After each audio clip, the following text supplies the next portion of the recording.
Hello. Hi, everyone. If you're just joining, well, it's precisely 10 a.m. Central Standard Time. So it's just begun. We'll go ahead and give everyone a few moments to get in, especially because this may be a new tool that many of you haven't seen before, this product called Just Ask, which I'll explain a little bit in just a few moments. But let's give everybody a few minutes, maybe like one or two. We can sit.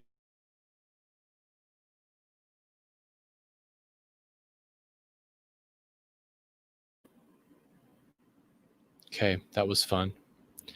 Hopefully you can see me, and we're going to get started here shortly and hear me also. So while everybody is joining, I wanted to introduce myself. I'll start with introducing myself. My name is Frank, and I'm the Director of Culture here at Softway. And I've been learning about servant leadership and am still on this journey of understanding kind of the full spectrum of servant leadership, and have been doing this for a little while now.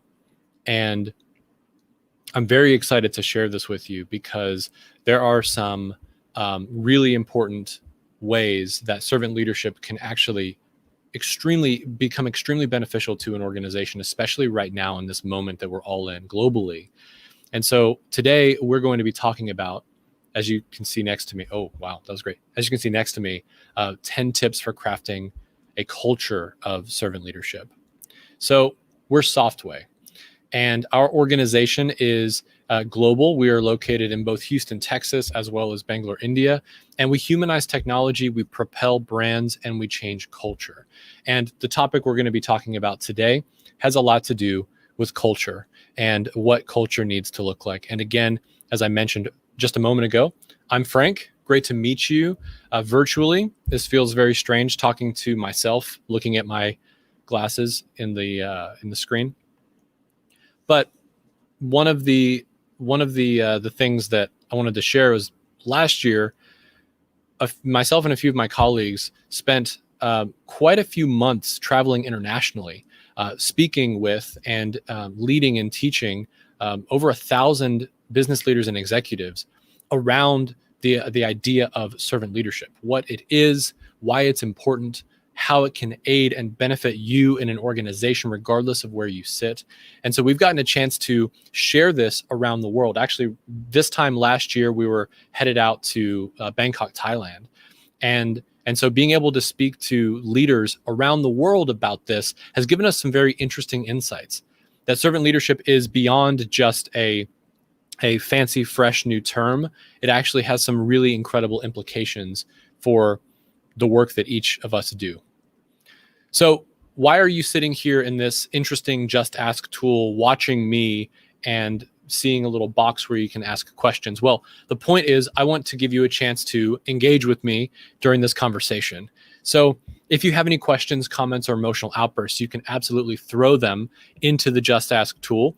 And about 30 or so minutes into our discussion, I'm going to be pulling up those questions and we can actually begin to address them. So if you have any questions as I'm talking through any of these tips that I'm sharing, would love for you to ask those in this Just Ask tool. You can use it to share anonymously if you'd like, not putting your name or information, or you can, let us know what your name is and the question you need to ask, whatever you'd like to do, however comfortable it makes you feel. That's the intention behind using a tool like this.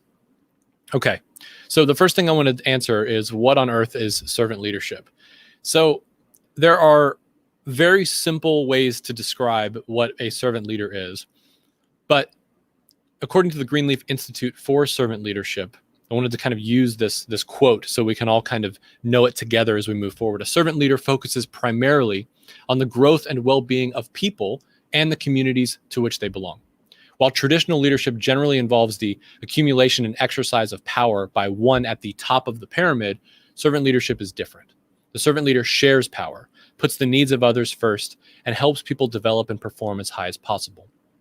Another way of looking at it is a servant leader seeks to meet the needs of the people they lead. And as simply as possible, I think that is what a servant leader is. someone who can do for others without seeking something in return, someone who generally cares about other people and allows that care to drive the way they lead an organization or a group of people or their own personal life. Before we get into it, though, I've got a few disclaimers for you that I wanted to share, because servant leadership is a flashy term. Some of you may never have heard the term servant leadership before.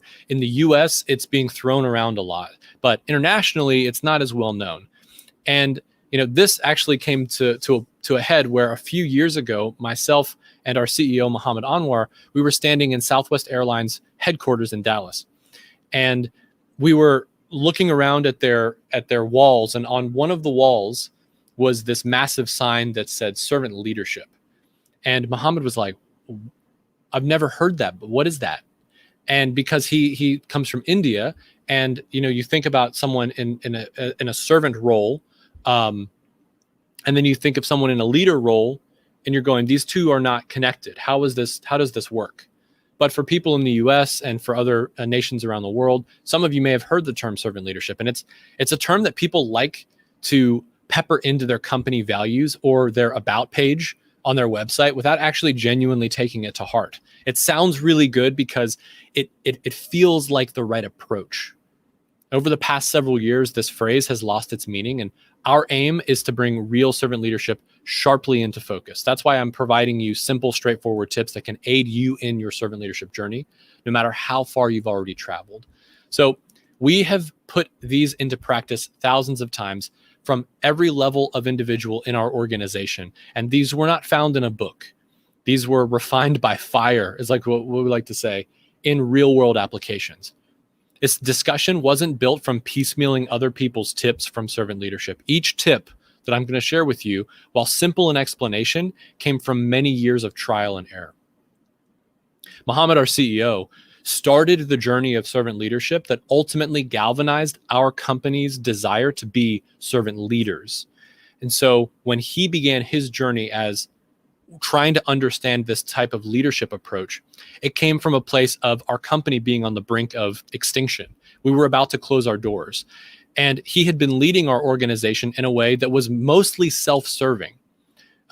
He had created a multinational organization, very successful, and he was trying to emulate the same type of leaders that he was working with their clients. So our clients were leading in this very straightforward, hierarchical way, very top-down, very rigid. And he looked at that as the right way to lead our company too.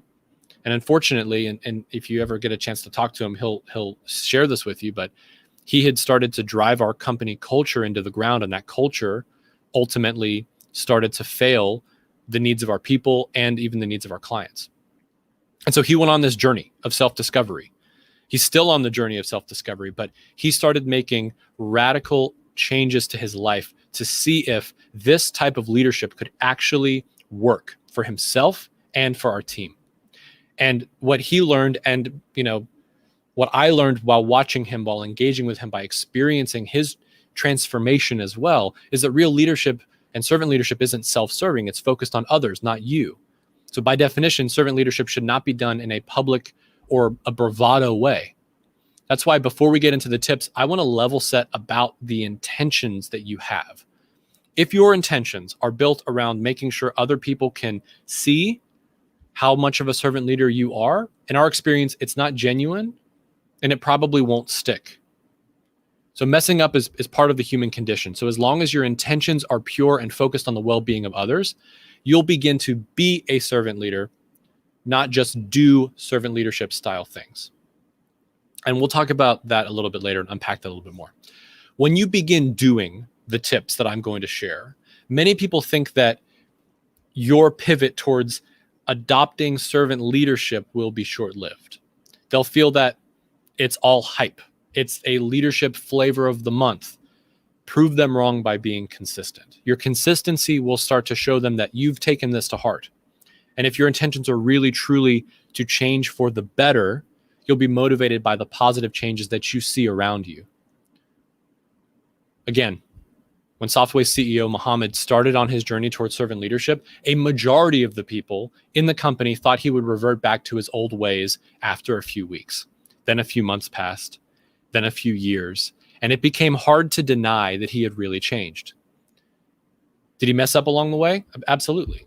Servant leadership takes time. It's trial and error. It's a marathon, not a sprint. But I'm done with disclaimers. I have disclaimed all that I can. I don't even know if that's the right way to say it. Let's get to the tips. The first tip in the 10 tips that I have for you today. Servant leaders put others' needs first. For those just starting out with this style of leadership, putting other people's needs first is a great place to begin. To put others' needs first, though, you have to know what those needs are. So it requires homework. It requires understanding where a person is. Before you can put their needs first, you got to know what they are. One simply cannot assume they know what people are dealing with, right? So lives are so much more complicated behind the scenes.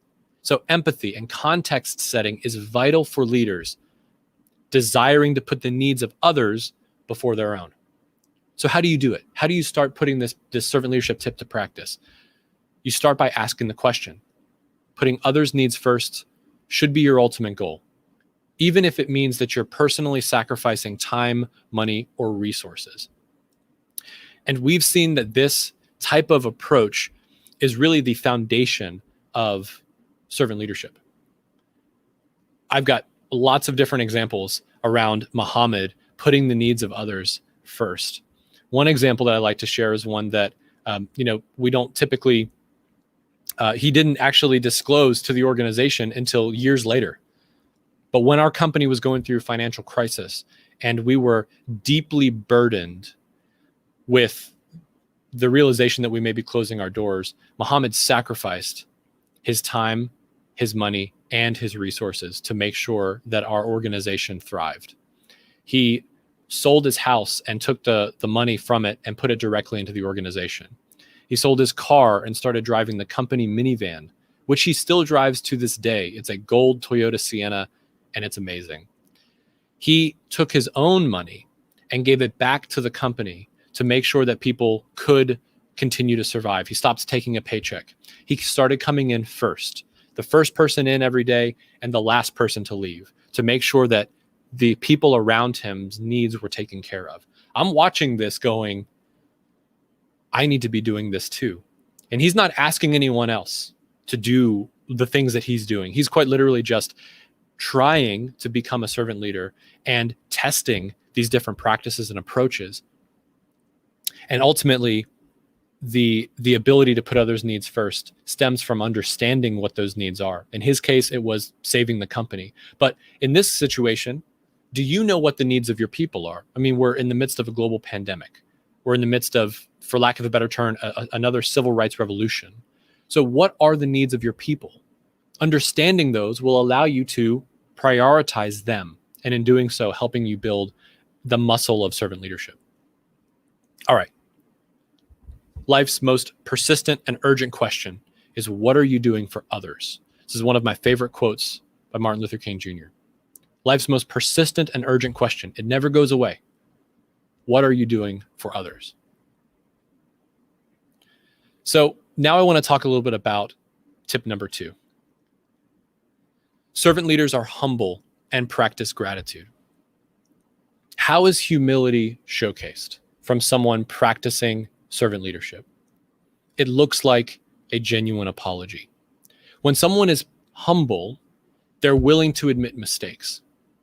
In 2017, this is about a year and a half, 2 years after our CEO had been on his leadership journey, he had significantly changed how he was treating people. He had abolished many of the overbearing rules that were in place, and he had begun to do servant leadership things for people.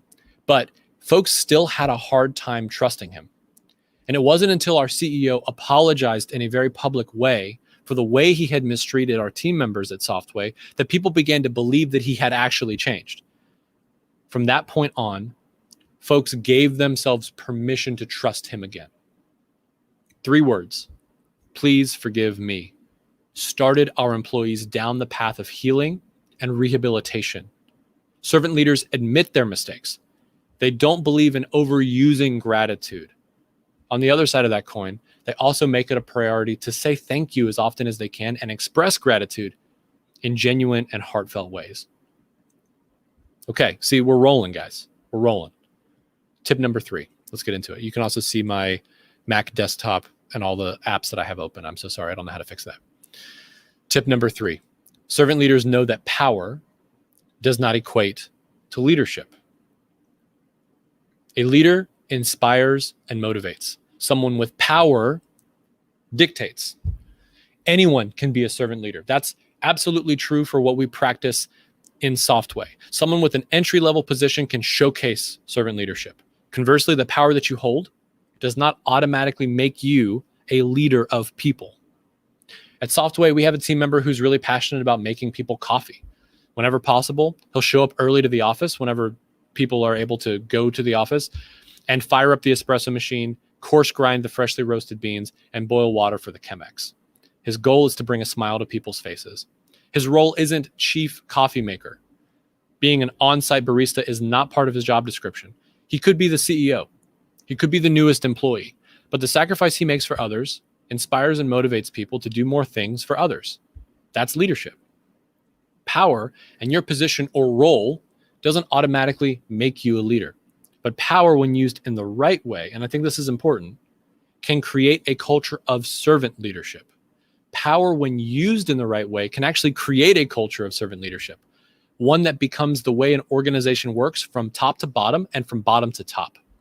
When I'm caring and supporting the people around me, I'm showcasing servant leadership. Leadership is built out of an action, the way you treat people, not a title that you have. All right, let's jump into tip number 4. The colors are changing. Everything's rolling. Are we good? Is everybody feeling okay? Servant leadership and servant leaders will not ask others to do something that they are not willing to do themselves. Before a servant leader asks someone to do something, they're prepared to do it themselves if they need to. Okay, so back to Muhammad, Softway CEO.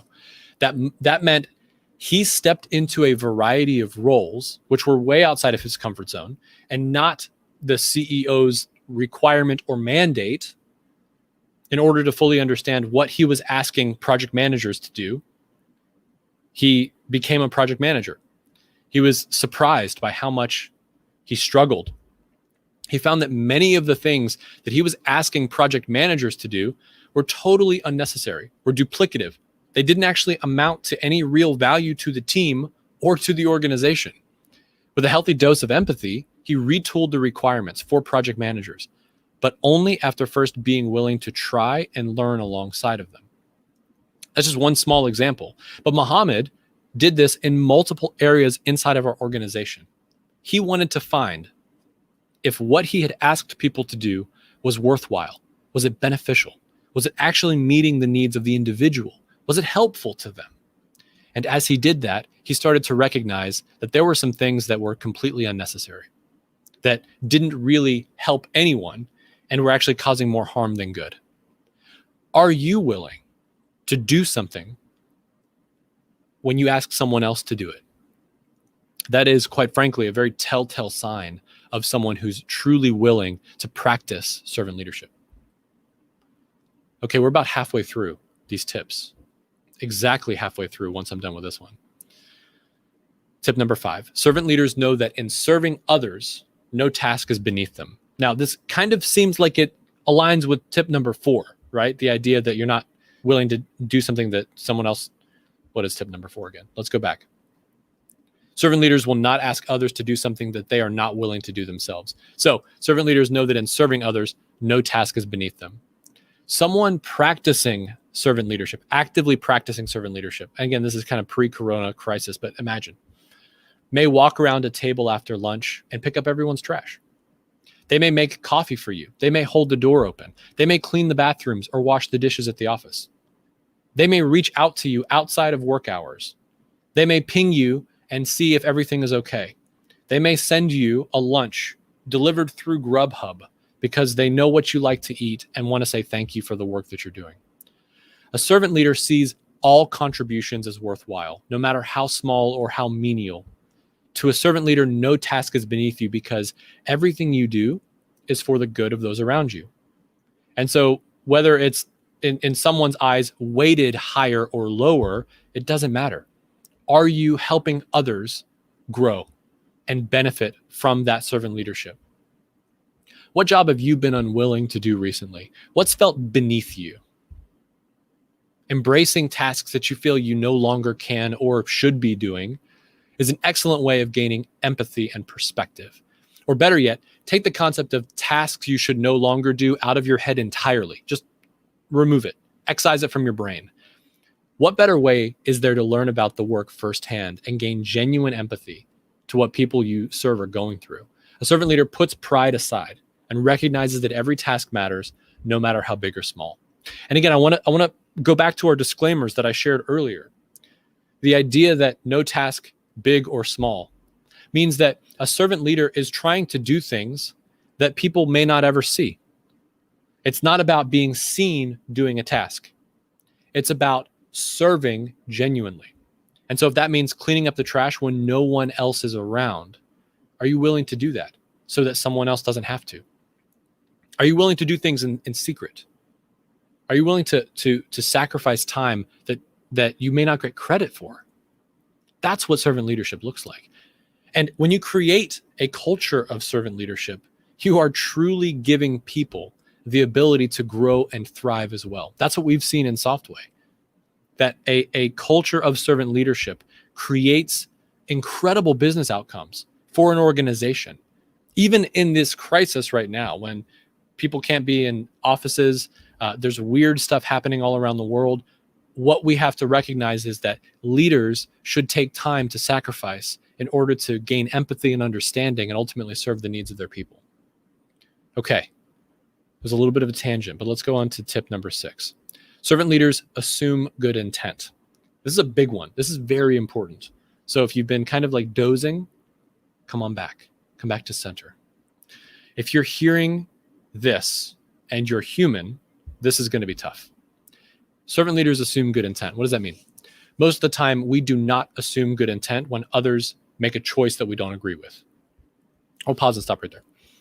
Most of the time, we do not assume good intent when others make a choice that we don't agree with. Think about it. If someone makes a choice that you think is dumb or uneducated, the first thought in your mind is, why are they coming after me right now? Why is this person doing this thing? Don't they know better? I bet they did that on purpose to hurt me, right? But this tip is proven to be a very component of servant leadership because it comes from a place of genuine trust and empathy. See, when you assume good intent, could be in a conversation, could be at the start of a meeting, could be when you hear about a choice someone made or when someone is giving you feedback. In any of those situations and contexts, you're starting from a place of trust. You're empathetic to the other person and their perspective. So what you're saying is, in your own mind, I've heard, I want to take the example of when you hear about a choice that someone else made. You didn't hear it from them. Someone calls you up and says, hey, Joe, did you know that Janet did this? And they may be kind of like poking and prodding, seeing what your reaction is. Why do you think Janet did that? Do you recognize that? Now, in your mind, you can assume good intent and say, well, there could have been many good reasons why Janet chose to do that. I actually don't know. So instead of me assuming that she did something to harm our company or harm you or harm me, how about we just find out? Let's get the full story before we start to assume negative intent, malintent. Maybe they aren't trying to hurt your feelings. Perhaps they don't hate you or hope that you fail. A vast majority of the time, and I'm talking vast majority of the time, when you hear about the actions another person has taken, they are not doing it to be malicious. There's more to the story for you to uncover. Their side of the story.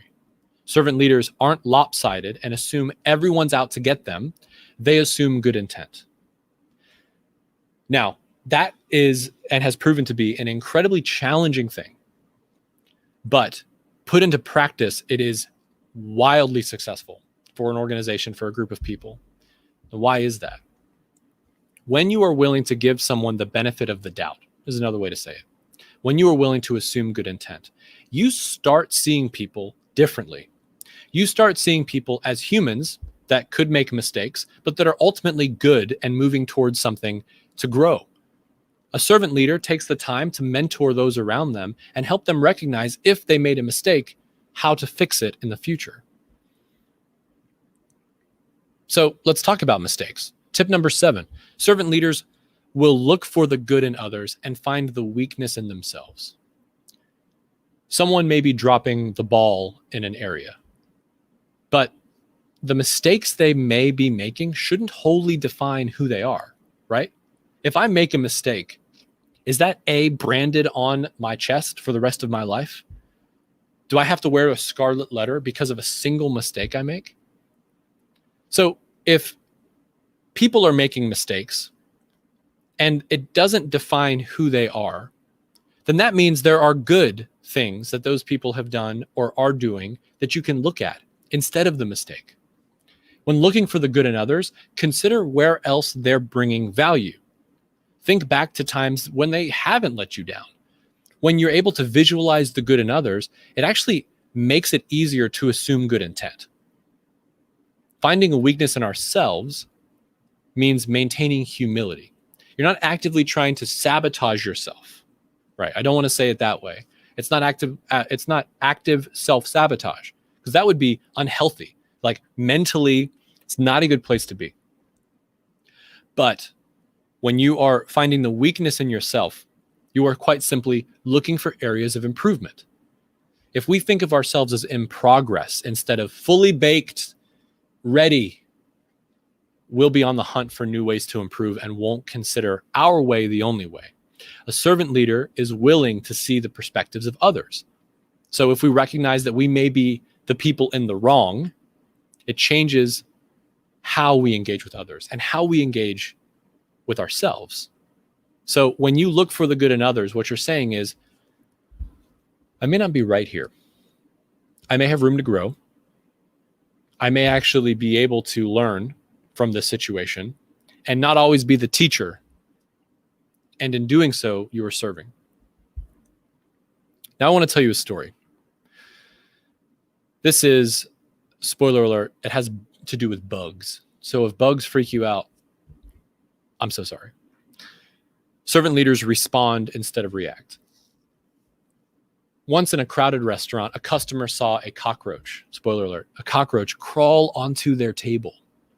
In sheer panic, the customer let out a scream, grabbed his menu, and flung the cockroach off the table onto another table. At this other table, there were 4 guests. All of them leapt to their feet. This big escapade, and spilling drinks, crashing plates in the process. It was a nightmare. The cockroach was then tossed off of that table and directly onto the back of an unaware patron. A server, having seen the commotion, calmly walked towards the cockroach, carefully scooped it off the shoulder of this customer, and walked it outside. Now, what's the point here? All of the customers reacted to the cockroach, but the server responded. When we react to situations, chaos usually follows. Servant leaders put to practice assuming good intent and responding to situations in a way that's edifying to all parties involved. So a servant leader will respond calmly. They will assume good intent. They will consider the goodness in others and maybe the weakness in themselves. Looking at me saying, I may not be right here. I may not have all the answers here, but I'm still willing to learn. A servant leader will respond instead of react. Tip number 9. We are blasting through these tips, y'all. Well done, everybody. Good job. Tip 9. Servant leaders take care of others who will, in turn, take care of them. When servant leaders need to be uplifted, because servant leaders are humans too, and they need, to know that they're doing okay. What's interesting about what happens is that people they serve will gladly come to help because they know that their leader will do the same for them and may have already done the same for them. I want to tell you a quick story. a few years ago, when Muhammad started his journey on developing servant leadership in himself, he started writing people handwritten notes. And this was, again, like back when our company was really struggling financially, when we had a really, really tough time. And he was spending a lot of, and he wasn't taking a paycheck. He wasn't doing any of that stuff, right? So he was spending a lot of time at the office with people, making sure that people were fed out of his own pocket, that he was ordering food for people if they were staying late. And there were a lot of sacrifices that people were making to stay at the office, to do the work so that our company can rebuild. And I remember I walked into my office one day and I saw a card on my table, and it said, "To Frank from Mo." And I opened it up, and it was a letter of thanks. He had written in it that he was so thankful for who I am, so glad that we're friends, and thankful for our relationship. And he said, I'm so sorry that you've had to sacrifice time away from your family. And there was $100 bill sitting in that card. And he said, please use this money to make memories with your family, because we've taken that time away from you and I want to give it back to you. And I thought, what? I didn't even know that he had taken that money was his personal money. It wasn't from the company. It was him looking at an employee and saying, I want to give back to this person because of the sacrifice they've made. Since then, he's written me numerous cards, and I keep every single one of them next to my bedside table in a drawer, because they mean the world to me. And they show his desire to be a sacrificial person who cares for the needs of others in a way that is not self-serving. That has personally impacted me. And what's crazy is that many other people in our organization have also received, well, he writes handwritten cards to everyone, which I can't even imagine doing. But he also did some similar things for lots of other people in our company. It blew my mind. And so whenever a servant leader needs to be uplifted, the people that they serve will gladly come to help because they know that the leader would do the same for them. Most likely, they've already experienced a servant leader, doing that for them. So an interesting thing happens when leaders begin to look at their people without seeking anything in return. They build a network of support that isn't defined by roles or titles. Servant leaders look for opportunities to do anything and everything for their people, from simple acts of kindness, like handwritten notes, right, to significant gestures of goodwill. It doesn't matter the size. It's almost like that handwritten note that he wrote me matters so much more than even the money that was there. It was the time and the energy and the thoughtfulness that was put into it, something so simple. So a few years ago, he was going through a rough patch. He was second guessing himself, as any human would. The company that he had built, and even the journey that he'd gone on to transform, he was thinking about all of this. The people around him immediately noticed that something was off. They quickly did what they could to take care of him by lifting his spirits and showing him how much of a difference he was making. The network of support lifted him out of this rut that he was in and proved to all of us what servant leadership looks like in action. It looks like a servant leader creating other servant leaders. So let's get to tip 10. We're going to close out these tips. Tip 10, don't lose hope. Servant leadership takes time to develop.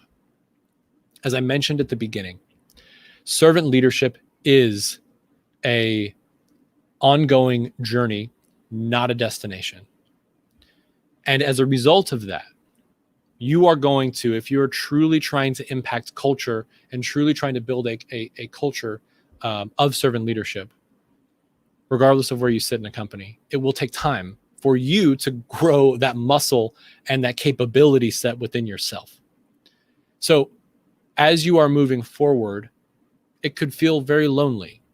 And, that's something that we've seen. Servant leadership is a lonely road sometimes because it means that you're willing to sacrifice more than others for the sake of others. But I don't want you to lose hope, because at Softway, we have seen firsthand the impact of how positive and beneficial a servant leadership style culture is, because now there's webs of people serving each other, engaging with each other, creating moments together that would not have ever been possible had it not been for our leader to take the initiative first.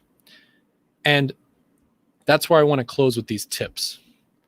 Understanding that it will take time. Going back to those disclaimers that I mentioned earlier, that there is a significant difference between doing servant leadership things and being a servant leader. One of those is intent, and the other is time. Because what ends up happening is as you begin to practice servant leadership, it starts to become part of who you are. At first, you're having to do all of this extra work. And then suddenly, your mindset starts to change. And now you're not doing the extra work, at least it doesn't feel like it, but you are living a servant leadership lifestyle. So I've gotten through the 10 tips. We did it in record time. Actually, I don't know if that's a true statement or not. I just did it in 36 minutes. So I want to jump over now to Just Ask and see if there are any questions that you have that you've been thinking about, any statements, anything you want to make, and just basically answer some of these questions that are on Just Ask. Can you give an example of a time that you reacted to a situation instead of responded? What would you have done differently? I can think of lots of times that I have reacted instead of responded. One of those I think has to do with work product. In a situation where someone delivered something that was maybe not something that I was looking for, I reacted and I said, why can't they just do this work?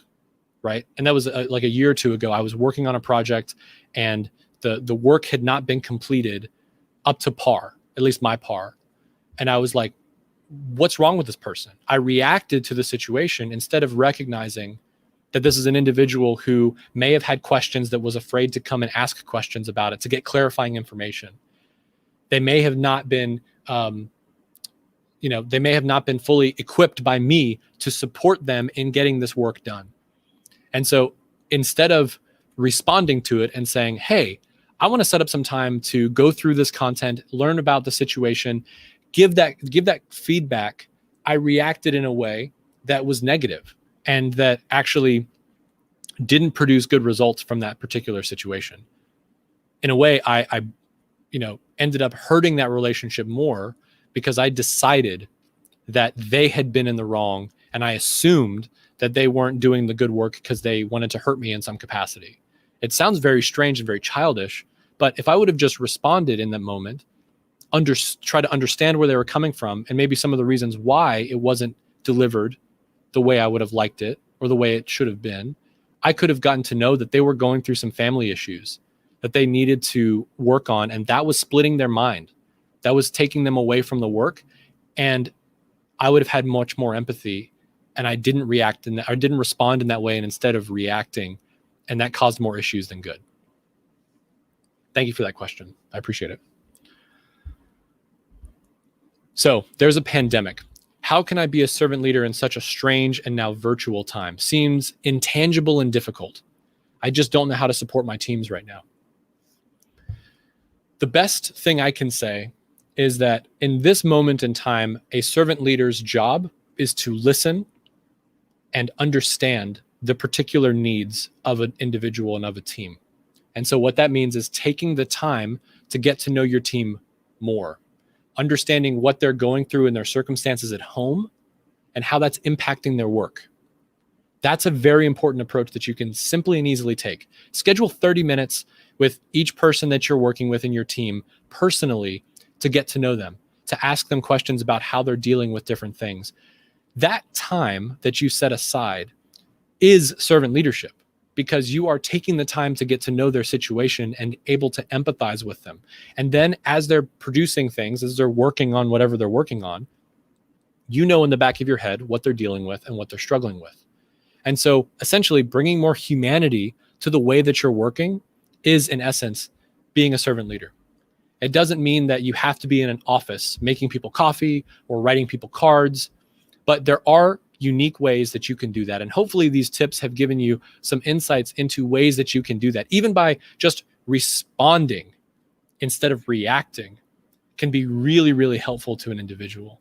So I know that it feels a little bit more intangible and difficult now, but the first thing, just to kind of put a bow on that answer, is learning the needs of your people is a vital step forward. And it's kind of like the first thing that you need to do to be able to start acting from that place of servant leadership, because then you'll get ideas about how you can serve them, even remotely.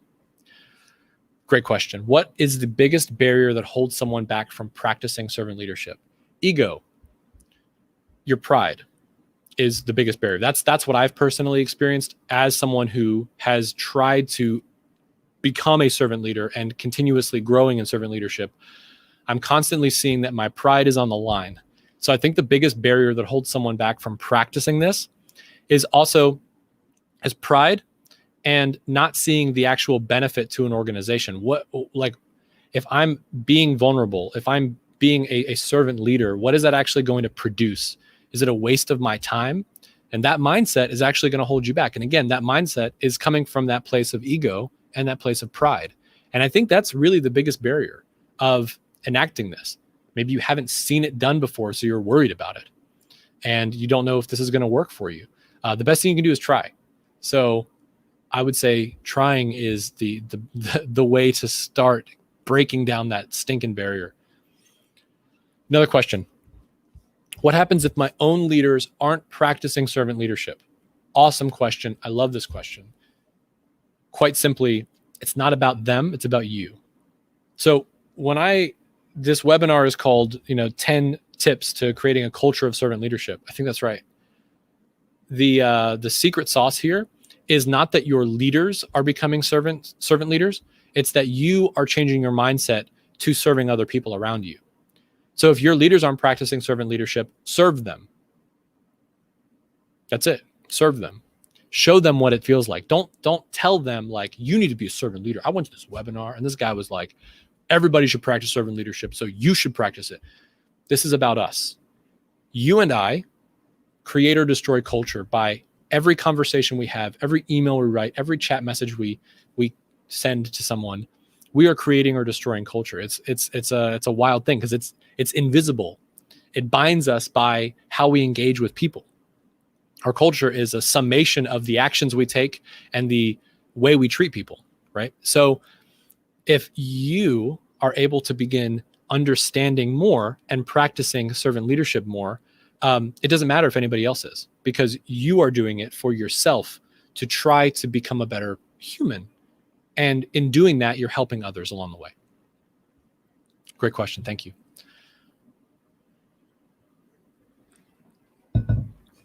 Servant leadership is definitely applicable in the US. But what about other countries? Serving others can be seen as, serving other can be seen as lower class. Is there something that can actually work for our international audiences and team members? This is actually an interesting question too, because, I know that there are some folks here that are from different parts of the world. And when you're hearing about this, you're like, I don't know if this is even possible, because like the culture outside of our company is really built around, the nation we're living in or the state we're living in. And here's an interesting story for you. So we have two different offices, one in Houston, one in Bangalore. And Mohammed's brother, Taj, is the managing director of the Bangalore office. So it's kind of a family affair, which is awesome. And Taj lives in Bangalore, India. I've been quite a few times, and I feel like I almost die every time I get into any sort of taxi or Uber or anything, because of the wild ways people drive in India. Let's just say that. And it's just a free-for-all all the time, you know what I'm saying? And Taj is one of the worst offenders. This man drives on the opposite side of the road again, twice over. Like if he could drive on the side of a building to get past people, to get to where he needs to go faster, he would be doing that, right? So this guy is crazy when he drives. But what about when he arrives in the United States? When he's flying over here, he gets in line at the passport office. When he rents his car, he's driving in the lines. on the road, driving the speed limit in the United States. The same person who 16 or 20 hours earlier was driving like a madman is now driving sanely inside of the US. What has changed? He didn't change. The culture around him changed. And so he's able to adapt to that culture when he's in that culture. So what I'm saying is this. We have a client of ours that requires you to not look at your phone while you're walking anywhere on their campus and hold the handrails when you're walking up and down the stairs. Two very like fine effects. You know, like, hey, listen, if I've got a phone, I'm probably just going to walk with the phone in front of my face, right? At all times. I'm just going to do this. You know what I'm saying? But when I'm at their offices, I'm adapting to their culture, the culture that they have created, a culture of safety, but a culture that they have created. So what I'm saying is, even in a workplace, you can create a culture that is different than what's outside of those doors. But as soon as someone walks into that workplace, regardless of where it's located, they can adapt to that particular culture. So a culture of servant leadership can be applied in many different places, because when you walk in the door, you can utilize that culture and start acting in that way that you may not even see outside of the doors.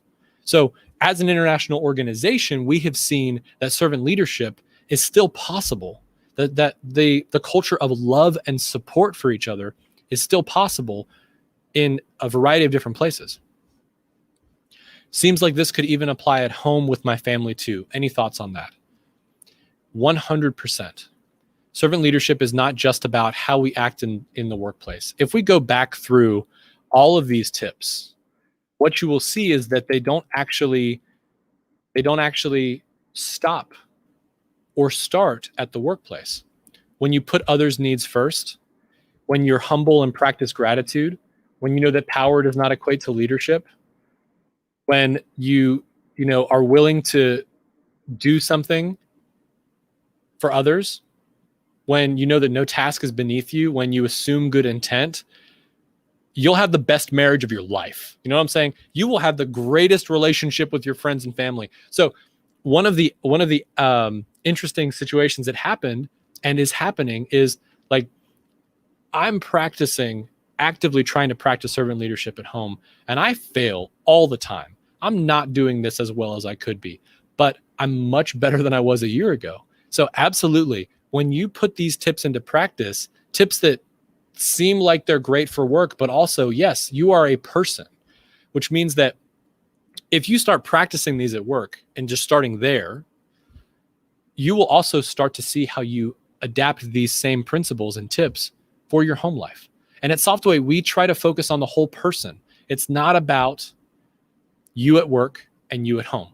It's about you and how you engage with people. And so I'm glad you saw that. I'm glad that like resonated with you and you're like, wait a second, I could be a better husband or wife with these tips. You can, because when you serve someone, you show them that you love them, that you care about them. And that's really all we're saying here. That's what servant leadership is. It is love. It is being sacrificial, knowing that someone else's needs that need to be met can be met by you. Awesome question and comment. What did Softway look like before Muhammad's journey towards servant leadership? What are the biggest changes you see from then to now? Wonderful question. Softway was a very top-down organization. Muhammad was a great leader, a brilliant leader, but an angry leader. And I remember one day, it was like 2015, and I was sitting in my office and just doing work, and Muhammad kind of storms into my office, opens the door, slams it, and starts to yell. And I mean, like, yell. And that's really the first time he's ever yelled at me. That's why it's kind of like seared into my mind. You know what I'm talking about? And the walls were super paper thin, so I could feel people like leaning towards the office to be like, ooh, what juicy tidbits is Muhammad attacking Frank with? Also, this is just par for the course. This is what he does. He yells. He's angry. He's frustrated. He's top down. He's making sure that people are following his word of law. I'm painting this as a terrible place to work. It wasn't a terrible place to work, but in those moments, it was really, really dehumanizing. And, the way he would react instead of respond was noticeable, and everybody felt it.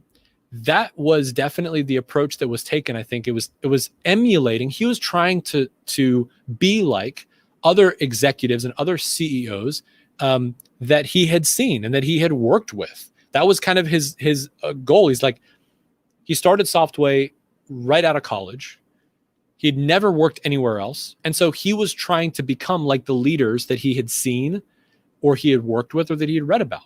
So all of those things applied. And the selfishness of a leader cascaded down to selfishness of people in the organization. And so if that paints a picture of what the organization looked like from then to now, the biggest changes that we see from Muhammad is definitely his demeanor, how he acts and how he treats people. But it's also the way that he operates our company. Like, our company has changed. We actually host a podcast called Love as a Business Strategy, where every part of our organization is built around developing people by showcasing how love can be every part of your company. And his demeanor has changed. His attitude has changed. The way he handles conflict has changed. He's not someone who's going to look at you and say, "You failed me." He's going to look at you and say, "I failed you. How can I help?" That has been one of the most radical changes. And it has dramatically changed our company and our ability to do work.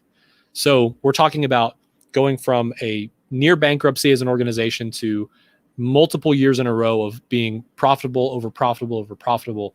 So from a business outcomes perspective, the way he treated people and as it got better, actually yielded business results, yielded results that we could tangibly see and feel, not just from how he treats people, but also how the company operates.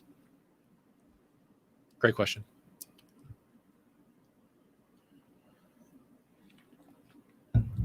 Another great question. What do I do when I get it wrong? My team will obviously think that I reverted back to my old ways. Great question. I'm going to go back here. Let me see if I can find it. This is what we do. When you get it wrong, when you mess up, when you revert back to your old ways, when you do something that is clearly not servant leadership like, you let people know where you're at. And yes, we cannot control how people are going to respond to the way that we communicate with them about how we acted when I get it wrong. But if you let them know that you're going through this, and you let them know up front before you even start this journey, like, "Hey, I really want to practice being a better servant leader to you. If I make mistakes, I want you to tell me. And when I make mistakes, I want to own up to them." So what they think and what you do about it says the world about how you're willing to be a servant leader. When you do mess up, and you will mess up, the most powerful, profound approach you can take is, "I messed up. I'm sorry. I'm still learning and still growing, and I'm still trying. Here's what I've learned, and this is what I'm going to practice moving forward." And in doing that, you're showing vulnerability, you're showing humility, and you're asking and inviting people into the journey with you. And that is very, very helpful. When Muhammad first started this journey, he invited some of us into this with him. We knew what he was going through. We knew what he was trying to do to reformat himself, defrag the hard drive and reset all the different pieces. Do we defrag anymore? And in doing so, he invited a few people into that conversation and said, "I'm trying to do this. If I mess up, call me out. You have the right to call me out. You have the right to tell me I did this wrong. You have the right to get in my face." And, we took that and we're just like, "Muhammad, you messed up."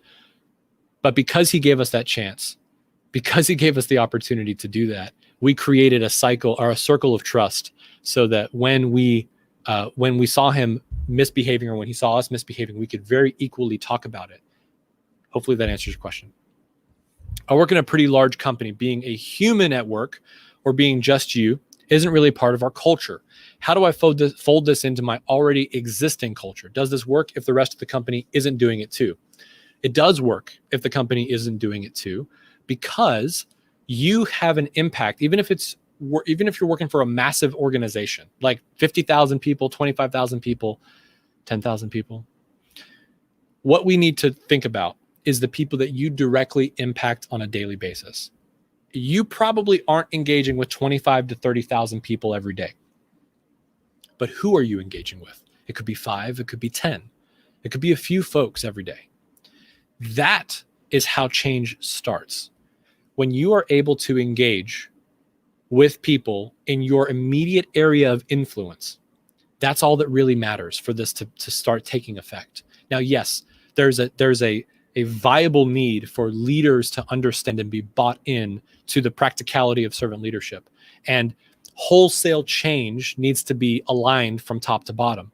But when it comes to you being human at work and you injecting servant leadership into the work that you're doing, just impacting the person next to you or the person directly across from you on a video call is a great place to start. It feels overwhelming, but in reality, if you are serving people above you and serving people below you and serving people next to you, you're already creating a better sphere of influence around servant leadership, and you're starting, you're starting to change the culture, even though it may not be everyone changing, but just you taking the stance and starting to serve the needs of the people all around you starts a kind of a multiplication effort, if you will.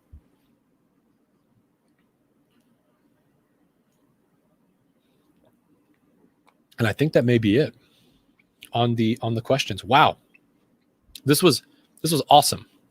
Last question that I'm going to answer, and then I will tell you what's next. So, how does servant leadership help with our business goals and impact revenue? What we've seen at Softway, very quickly, I know we've got about 3 minutes. What we've seen at Softway is that when leaders are more open, they practice vulnerability, humility, and self-sacrifice. That creates more high-functioning teams that produce better outcomes. So when we look at how a company's strategy is structured, if you start with the fundamental behaviors of people, those behaviors impact culture, the culture of the organization. And when the culture of the organization is healthier, what you yield are better business outcomes. So if it'll aid in your digital transformation efforts. It'll aid in any of the things that you're trying to do. So when it comes to better innovation within teams, when it comes to team morale and the ability to get work done, all of those things yield better results. So higher revenues, lower cost of losing people, all of that stuff that you're really looking for from the business goals and impacts to revenue happens when you put an effort towards building a behavior base that's built on servant leadership and then a culture that's healthy. And so those are some of those outcomes that you can definitely look forward to, that we have experienced personally. And as we help other organizations move in this direction, they are experiencing it as well. Okay. I really appreciate all of your time. Thank you so much for joining us today. I want to say again that I really appreciate the sacrifice that you have made to listen to me talk about all this stuff. I hope that this has been beneficial for you. I hope that you've learned something from it. And here's what's going to happen next. I'm going to fix the fact that my text is off center, but we're also going to be sending you an ebook that covers all of this. All of these tips are listed in the ebook. So if you're frantically taking notes and you're like, I can't remember all these tips, we're going to send you an ebook and a link to this webinar if you'd like to watch it again, because it's complementary to the ebook itself. But we want to make sure that you get something in your hands that you can use as a guide, as something that you can engage with as well. And also, before we close, the tool that you're using right now is free for you to use with your teams as well. This Just Ask tool that we're using to watch the webinar is available for you to use if you'd like to host your own webinars or your own AMAs.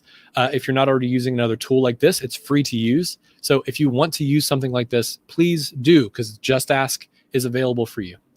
And that is a wrap, ladies and gentlemen. Again, I want to say thank you. I appreciate your time, and I hope that you have learned a few things about what servant leadership looks like and what it feels like. And remember, if there's anything else I can say, it's that servant leadership starts with you and your desire to become a better person for the people around you. So thank you all. Have a wonderful day. I'll talk to you soon.